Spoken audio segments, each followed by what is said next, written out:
Good evening, LEC community. My name is Edgar Palacios. I am the founder of the Latinx Education Collaborative, and I am excited to have a conversation with some of our friends and allies today around United for Representation, Allies Championing Equity in Education.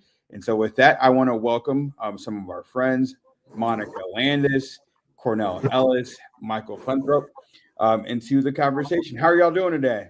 Great, thanks. How about you? Oh, yeah, doing great. Great, thank you. I'm doing well. I am so appreciative of you all being here this evening with us. It is Monday. It is 6 p.m. It is probably the first day after spring break, back in classes and whatnot. So thank you for making the time and being a part of this conversation. We're going to go ahead and start with some introductions. And Monica, I'm going to ask you to go first. Okay. Tell us a little bit about who you are, what you do, and your favorite cheese. My favorite cheese. Oh, we can start right there. Goat cheese. Love a good goat cheese. Hi, everybody. I'm Monica Landis. I am with the University of Central Missouri as the Urban Initiative Coordinator. I've been in this position 2 years now. Before that, I was the Director of Certified Staffing for Kansas City Public Schools and worked for them for 12 plus years before moving to the higher ed component. I have 40 plus years in education, and so I am aging myself. But with that, I've been a teacher, I've been a principal, and then ended my career in human resources. So excited to have you guys joining today. Thank you, Monica. Michael, the same question. Tell us about who you are, what you do, and your favorite cheese. So Michael Funthorpe, I'm the Director of Language Acquisition for the Lathrop Public Schools. I work with all of our programs that support students and language. So our EL population and families, making sure they have the resources and that they need and the opportunities for them. Also been a teacher, both taught English, ESL education, and Spanish. So favorite cheese. I like Swiss cheese. Anything that has a little bit of a bite to it. So yeah. It's a great question, Edgar. I am definitely writing this one down, bud. Hey, everybody, those at home, and I'm happy to be here with you all here live. My name is Cornell Ellis. I'm the Executive Director and founder of Block. Brothers Liberating Our Communities is a nonprofit organization that works to increase the number of Black male educators in schools.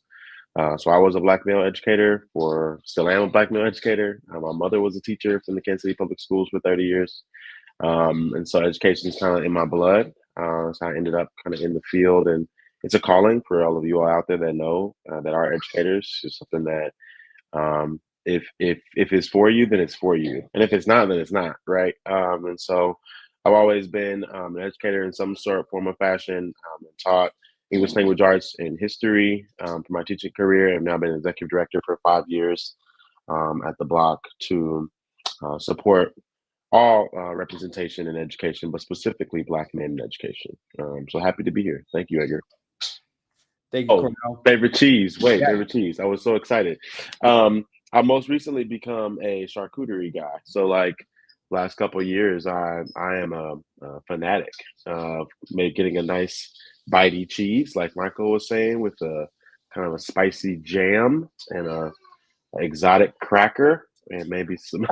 I go all out, bro. I go all out. I am a big Gouda fan, though. I love a good slice of Gouda. So. All right, so I heard goat cheese, I heard Swiss cheese, and I had heard Gouda, and I'll share my favorite cheese this week has been the yellow cheese that you put into the Lunchables, American cheese. I assume you call that. Did you say this week? Yeah, my cheese tastes differ every week, depending on the week, depending on what's going on in the world. I will enjoy a different type of cheese. That is interesting. Huh. So this week it's the low grade cheese, is what I'm grade cheese. Cheese. Because of the low grade meals. But I'll jump in with you. Our first question in building allyship, right? What does that mean to you? What does partnership look like to you? You've created a phenomenal organization. You built it up from the ground up. And you definitely have partnered really well with many organizations in our town. So what does that mean to you? What does allyship look like? What does partnership look like? Thank you for that question. I used to talk a lot early in my career about the shift from allyship to accomplishment, just in the word that we use, right? The word ally has an implication or has a type of iteration that as I'm getting persecuted or as I'm facing difficulty for my work, you may support me, right, with your words, and you may clap for me, and you may support me even in your language. But accomplices are people who are going to be on the defense stand with me. It is being Black in this country is illegal, right? If you look at the history books, right? If you look at the interactions that Black people have had in this country, in order to support them truly, you have to be breaking the law, right? Freeing Black people was illegal, right? And so I used to talk a lot about the movie Django as a really good example of guide. I do professional development on this actually, from allyship to accomplishment. And Dr. King Schultz in the movie does a really great job at being an ally to Django at the beginning, but ultimately like shifting his mindset through a set of conversations, through a set of relationship building, through a set of a whole movie, right? Of moving to accomplish it. And what that really means to sacrifice what you have, to give up the power and privilege that you have, to stand alongside the people that you're fighting with, even when it is literally illegal and may cost you everything. Um, and so I honestly look for, I think about that word. It can't be surface level support. It can't be conversations and not action. It can't be performative works, which I think we've all become very used to over the course of the last 5 years. It really requires a sacrifice and a giving up and a laying down of privilege and power to be able to be an accomplice in the work that you know is necessary. Thank you for that, Cornell. Monica, you recently hosted the LEC down at UCM in Warrensburg. What is partnership and allyship mean to you? You know what? I always go back to it takes a village. So my work in the higher ed, and even when I was in K-12, we could not have done this work without our partners, our community partners, and their support. So I think about, if you have a candidate and they need help and guidance into how to become certified and just some information along the way, you reach out to me. Or if I have somebody that comes across my path that I think would be great addition to your organization and that you could help and support, I make sure that I create that. So when I think about that, that involves collaboration. That involves us working together with that mutual common goal that we have. And it also, it has a lot to do with that mutual respect. My work goes back to Kansas City Public Schools, and our paths crossed there, and you saw the work that I did there and how passionate I was about helping teachers become certified. So I think it's a big part of that. We also hosted Block at UCM as well. Once again, I go back to it takes a village. We all have to work together. Thank you for that, Monica. Michael, how about you? I really liked what she said about it. It takes a village. And I think one of the things is just advocating for schools at their core. There's sometimes a lot of negativity out there. We'll have a community member or parent disagree with something going on in the school or disagree with a teacher, and then not think through that a little bit, and will be negative in the grocery store, or negative in the library about schools, and then doesn't realize that when that individual realizes, oh, really, this was a misunderstanding and this isn't what happened, they don't go to all of those people that they already vented to and say, hey, no, this really was okay. And so I think really just putting up a front to people about, yes, we are trying, we are doing our best for kids, and that's always at our forefront. It helps. That rhetoric, sometimes we have to turn to be more supportive, and then really understanding what our families need and what our students need. and not using blanket statements that, oh, well, students and schools need this or families need this. But no, let's look at that community. Let's actually talk to that principal and that school. Our foundation does a very nice job listening to teachers and counselors and principals to say, okay, thinking about your families and your students, what do you need? What do they need? And then does a really nice job working with organizations in the area to fund that need. If it's a medical need, if it's a resource need, if it's getting kids into college, whatever it is. But I think the allyship is working alongside a school and not assuming, which I think sometimes it can be very damaging, but and just being open to change, because our kids change, our families change, our communities change, and being able to change with schools and be a partnership with them, I think is really important. And that's what it means to me and what I see and what I advocate for. Thank you for that. Just want to quickly bring into the space. We have Deanna Vasilovic, powerhouses, absolutely. And then, of course, Ivana Ramirez, who's watching as well. Incredible group of partners. Agreed. Couldn't agree more.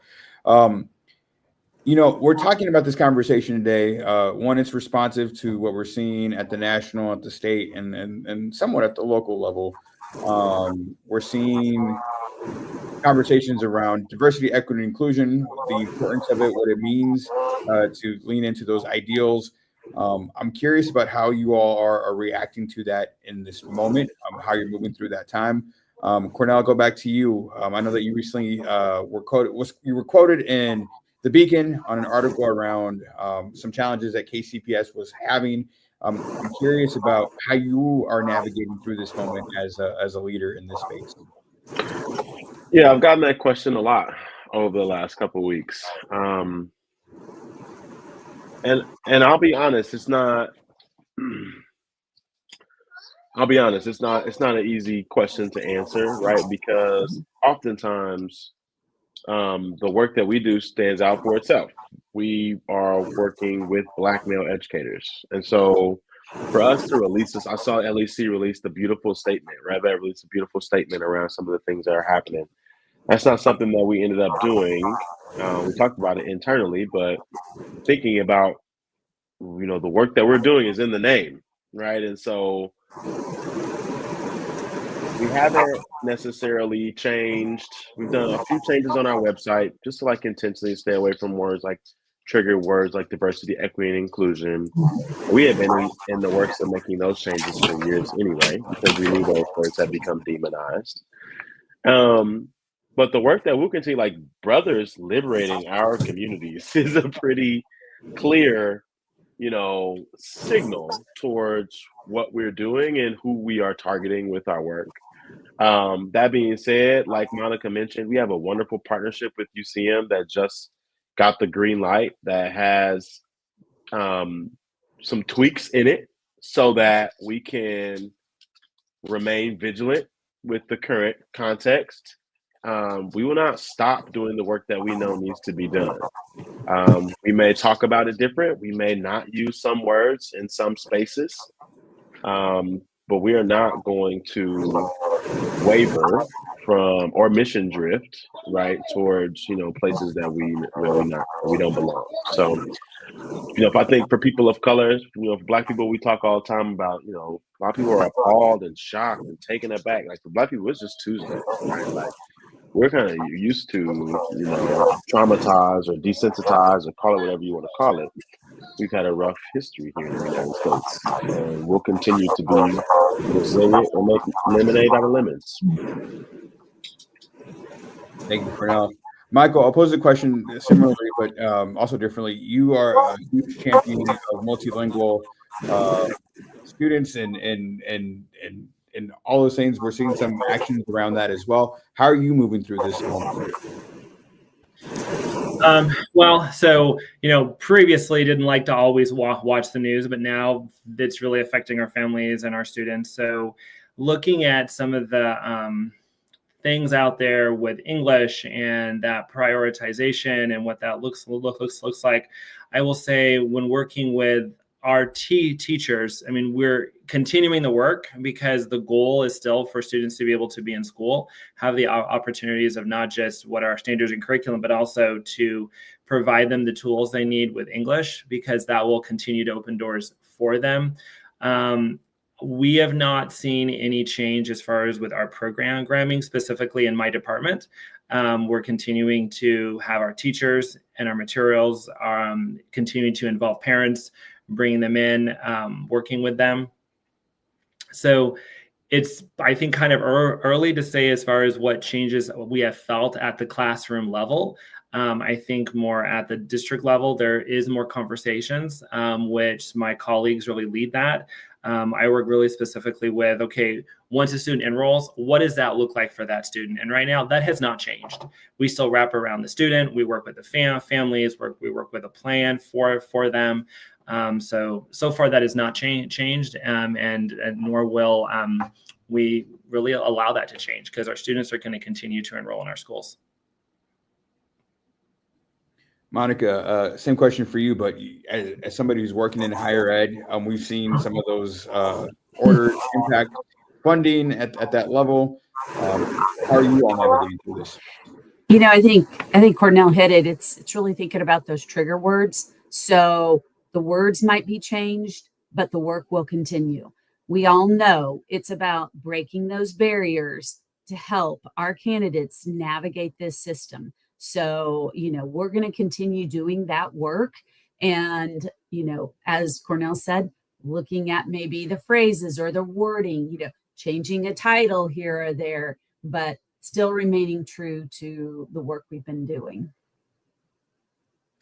I'm curious. I'm going to shift this question and pivot just a little bit. But Monica, what do you wish people were talking about now instead of some of these conversations that we're currently faced with? You know what? I'm always going to go back to, I think, Michael, you had said it, I think, with the first question, even, everybody is a recruiter. And so we have got to change the narrative from being a teacher and going into education as being a negative, or, you know, it's my last ditch effort to do something. We've got to shift that. It has to become back to being like, this is a premier, you know, occupation, career for you to have that will last you a lifetime. And honestly, if you get in on the beginning or you do it right, you can come out with a very solid retirement through this system, and, you know, and be able to work. And there's so many great things going on in our system today. And we're so busy worried about the politics and the pieces and the things that's happening. It's like the loud noise, you know, the white noise in our ears that just constantly there. We've got to find a way to shut that out and get back to doing the work that we know is important, and finding these great candidates that we can put in front of our students. Michael, same question for you. I got so engrossed by her response. Can you say the question again? Yeah. What do you wish we would be talking about instead of what we're currently talking about? So what do you wish the conversation would shift to?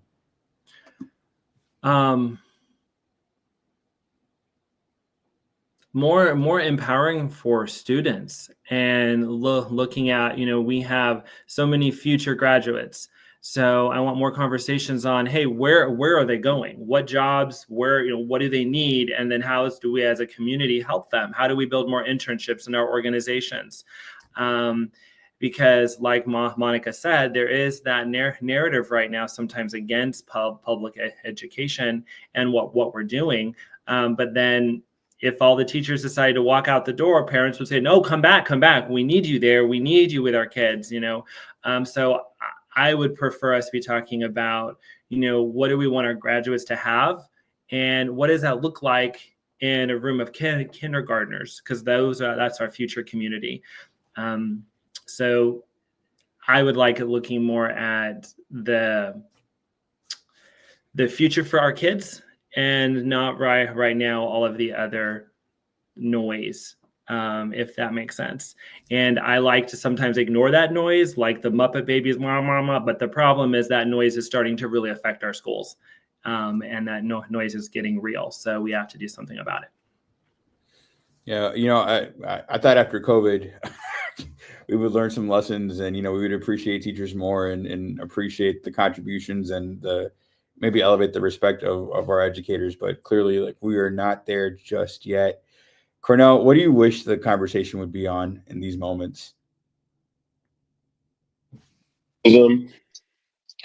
Um, I just think we need to be having more conversations about the root and the cause of what some of these issues are coming from. I heard Bernie Sanders talking today, Democratic infighting, and how we're still talking about at its root, right? Like white dominant culture, capitalism, systemic racism as things that are preventing us from making true progress. So I just wish we were really talking about the real problems. I think we talk a lot about the symptoms of the problems. We talk a lot about how the problems manifest themselves on a regular basis in our society, but we're still not brave enough to really reconcile what the true problems are.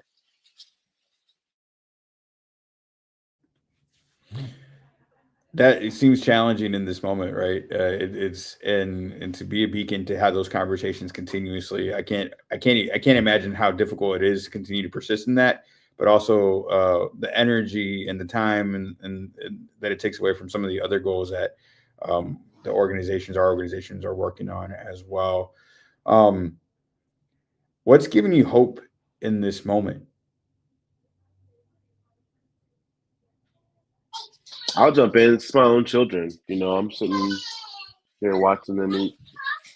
We made tacos and rice and beans tonight, and just like enjoying, you know, time in the morning. I tell people all the time, I might not be the richest person on the planet, but I'm able to wake up every morning and cook breakfast and take my kids to school and pick them up if I want to. And those are the things that give me hope. I got a kindergartner right now who, like we said, are the real futures of our communities. And so, when I look at our students as a whole, I look at the young people, um, especially my own family, right? It's something that continues to give me hope because I know that I do have something that I have control over, right? You can control what you can control, arguably, right? But I have some sphere of influence here, and with groups of students. Michael, Monica, what's giving you hope in this moment? I will say the candidates that I really do a lot of my work with are adult educators. So there are paras, our subs that have been in classrooms and now want to work towards becoming certified teachers, and the resiliency that they have. These are people that work full time in a position, a teaching position, go home, take care of families, do the work they have at home, and then hop online and go to college classes. And I'm going to tell you, they are knocking it out of the ballpark. I go into classrooms where they are the lead teachers. The relationships they have built, amazing. It's just amazing. And it just, every time I go in and get to do an observation and just visit a classroom, man, I walk out and I'm like, that's why I do the work I do, man. It's for these guys so that they can get in front of these students and these students can then learn everything that they need to learn. So that's what gives me hope. There's always hope if you look for it. And to piggyback off of that, I just worked with some of our student teachers, and I worked with them on, it was a real quick like rotation training, and we're talking about, your students and how do you teach just to your classroom? How do you really get to know what they need? And I've been working with student teachers for many years now, and I will say this was the first group that I felt so much hope and that they were so insightful, as far as that they're a product of this generation. So in a way, they're very insightful to their peers and what their peers need. And it was just really great. And I said, you guys are all staying in Olathe because I want you with our kids. But also when I walk through schools and I talk to teachers, we have more and more schools doing more of a wraparound approach and asking really good questions, and doing more family activities and wanting to do more family involvement. And so there's always successes, And while you see successes is where there's hope, because that means that somebody is still driven to do the work and is doing it for the kids and their family. So there's always hope if you look for it, and that's what keeps you going. Yeah, I think it is the young people, right, that inspire and drive the hope, and the hope that we as adults can figure out how to make the world a better place, even when it can seem impossible. And so, one thing that I've noticed, and just in working with all three of you, it is that commitment to a radical, different version of life, right? It is a version of radical opportunity and a radical success in these ways. And so, that's it's just been really cool to see you all in your, what's the word, in your shine. It's been inspirational, and the different environments that you all are in, right? I think for you all, you're in different contexts in different ways, but the thing that keeps you driving together and moving forward, I think that's that commitment to our young people having a better educational outcome and landscaping experience. I appreciate that about each of you. As you think about the future of education, and as you think about the candidates that you're talking to and future teachers, what is it that you are hoping for in education? What is it that you want to see come to fruition as you continue your work? Michael, I'll start with you.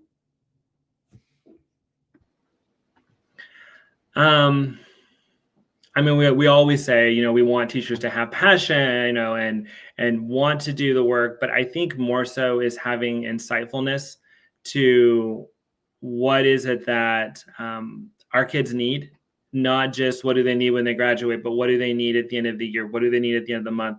What do they need at the end of the day? Or what do they need in the next 5 minutes from our organizations, from our schools, and working together for that. Just being insightful, I think, is the biggest thing. Because sometimes I see things, I'm like, we don't really, do we know that they need that? And really, because that makes you stop and ask questions and reflect on your own beliefs and reflect on your own perceptions. And I think the better you get to know yourself and why you think the way you think, the better you can see what people in front of you need and better see them. So I think just being insightful, and I hope that continues to grow. Monica? I think I always go back to, and I believe I mentioned it before, I can teach somebody how to write a lesson plan. I can teach them about the learning and development, but I can't teach them how to have a relationship with students. That has to come. So really looking at how they work and build relationships with students, but not just our students, and our families too, because that is equally as important as being able to do that. I also think I want teachers, yes, they have a lesson plan, but I want teachers to take that lesson plan and be able to be innovative and think outside the box. And I want them to think about background experiences in their classrooms to make that lesson relatable. Cornell? Yeah, man, you said the word before. I'm a radical. I believe schools have to be flipped on their head and changed completely.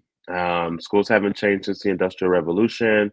They're way behind when it comes to real skill sets that students are needing to be successful in our future world.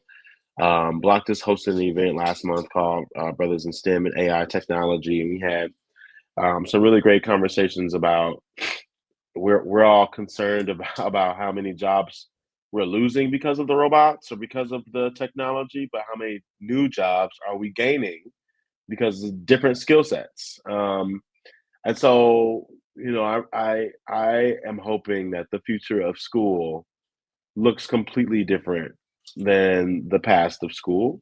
Whether that be the schedule, whether that be how long we're going to school, whether that be when we're going, where we go to school, all these things I think need to be reimagined so that 10 out of 10 kids are successful. Right now, if you look at the data, right, like even 6 out of 10 white kids can't read, so it ain't working for nobody, right? If I literally went to a middle school classroom last week and asked them, y'all had a classroom and you had 10 kids in it, how many of them should read? Every single one of them said 10. So they know, right, that schools aren't working and that this isn't how schools should be working. So let's just build schools. I hope that have 10 out of 10, 100% of students are meeting the needs, are meeting the standards, are mastering their content, and leaving schools feeling successful. In order for you to create that world, Cornell, and for all of us to help create that world, I'm curious, like, what do you need from community at large? Like, how can community be good accomplices and good allies to you and your work? And Monica, I'll start with you. Well, and I said it before, but everybody's a recruiter. When I used to recruit for KCPS, we would tell all of our staff, you're a recruiter. So everybody in our community is a recruiter. The community knows when they come across somebody that's going to would be a great asset to the educational field and to students. They just need the support and the help to know, like, hey, reach out to LEC, reach out to Block, connect, or connect with the university or somebody in the school district to say, hey, I've got this great person. How do I get them certified? What do we need to do to help them? And it always goes back to building up what teaching and the profession, and that it is a great choice to make. Cornell? I need belief and imagination, creativity. I need people in the community who are actively engaged with the rebuilding of their education system. If we don't actually believe that things can be different, if we don't actively participate in rebuilding, where I heard somebody say earlier, it's not just about the relationships with the kids, it's also about relationships with the families, right? If we don't build triangular relationships with schools, families, and students, then and we need all three parts actively participating, then we're missing something, right? And so I would say belief, like I said, that like you have to know that it's possible. You have to know that you've been wronged. You have to be aware of these things. And then we have to be actively participating in the rebuilding. It isn't the same without you. I would say that to every single one of our community members. And unless we have them with us, like I said, there's something missing. Michael? I think we need to start our own schools right here. We can do it. But you bring the teachers, you bring the system, and we are good. I think starting with just being a champion for your neighborhood school. I mean, we got to just start there and being a champion everywhere you are. Say, oh, my, great things that are going on, because you're always a champion for your home and your family. And even though sometimes there's struggles with your family members, people may fight, you don't go out in the neighborhood and speak negatively about your family. You're a champion for your family. And it's the same with schools. There are things, there's conflicts, but you're a champion for your school. You're a champion for the teachers and the counselors, the social workers that work in your schools. And then finding out what they need and how can you support them, because the better they feel supported and the better they can serve your own kids in your own community. Get involved. So find out, what are schools doing? Where are we with STEM? Where are we with, like our innovative programs? What internships are we getting involved in? What internships do we need? Just like Cornell said, get involved and be part of that solution to what we want schools to look like, and then be part of the work. Be part of the solution, because schools affect everyone. It's our community. Thank you, Michael. I'm hearing that there's a call to action to start our own school at some point. So, Cornell, I know that you have some plans in the works. Call me later, bro. Yeah, I don't want to talk about it too publicly, but yeah. As we come towards the end of our conversation, I'm curious, is there something that you wanted to say that you haven't had the opportunity to say in this moment? Or a message that you want to leave others with? I think I just want to leave, there are a lot of great higher educational systems just right here in our community. And so I want people to, to be aware of all that they have just right at their fingertips. That's, makes it available. There's also scholarships and grants that can be offered, and you just have to get in touch with LEC, get in touch with Block or with other community partners and ask the right questions and get connected to the right people. And don't be afraid, because our systems at UCM, we've really set up a system that helps our families, our students and our families navigate with as little, stress as possible. And so, don't be afraid to make that leap and look to see what is available and what's out there. I think my favorite phrase lately, as we get a little bit more involved in grow your own efforts and working with young people to get them excited about education, I would say the same thing to adults, right? Like, you can be the teacher you never had. Like, you can build the school that you never want to leave.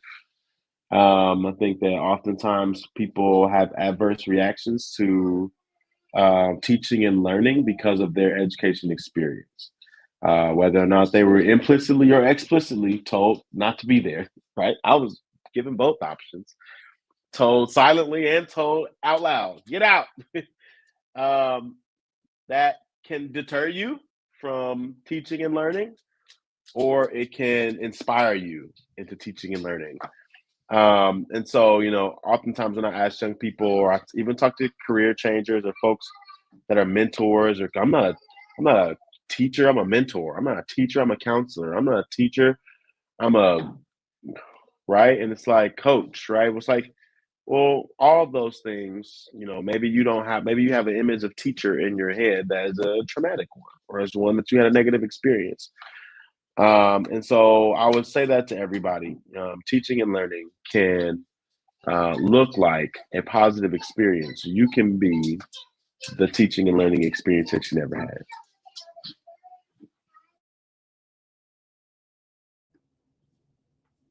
Michael, any final thoughts?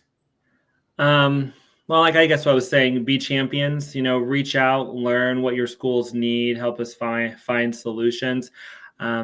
I will say everyone in our school system is working the hardest they can every day with what they have.